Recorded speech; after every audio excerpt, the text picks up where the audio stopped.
हरे कृष्णा।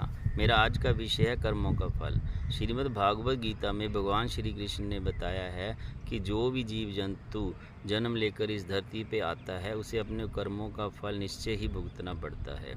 फिर चाहे आप अच्छे कर्म करो चाहे बुरे कर्म करो, हर तरह के कर्म को भुगतने के लिए आपको द्वारा इस धरती पे आना ही पड़ता है। और इसके बारे में बताया गया है कि 84 लाख जोनियों में जन्म लेना पड़ता है और 84 लाख जोनियों के बाद ही मनुष्य जन्म मिलता है। और एक मनुष्य जन्म मात्र ऐसा जन्म है जिसमें आप भक्ति के द्वारा ईश्वर को प्राप्त करके इस 84 लाख के चक्कर को काट सकते हैं। इसके लिए मैं भगवान श्री कृष्ण की एक कथा सुनाता हूँ।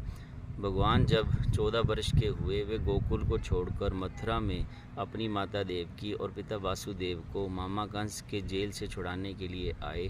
तब माता ने पूछा कि बेटा, तू तो भगवान है, तू चाहता तो हमें 14 वर्ष पहले भी इस जेल से छुड़ा सकता था, लेकिन तूने ऐसा क्यों नहीं किया। तब भगवान बोले, माता, तूने भी तो मुझे 14 वर्ष का वनवास दिया था। तो माँ बहुत हैरान होकर बोली कि मैंने और 14 वर्ष का वनवास दिया। तब भगवान ने बताया कि माता, आप पिछले जन्म में माँ का कई थी और आपने मुझे 14 वर्ष का वनवास दिया था।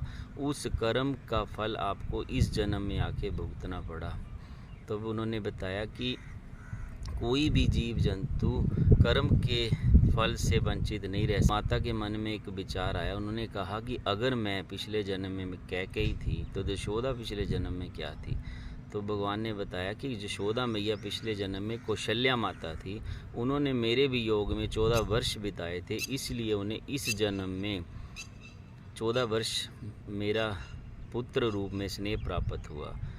इस तरह भगवान ने बताया कि जो भी जैसा कर्म करेगा उसे उसका फल भुगतने के लिए इस धरती पे द्वारा आना ही पड़ता है। मैं भगवान होकर भी इस कर्म बंधन से वंचित नहीं रह पाया, फिर हम तो कलयुगी जीव है। अनजाने में ऐसा कर्म मत कर बैठो कि आपको उसे भुगतने के लिए द्वारा इस धरती पर आना पड़े।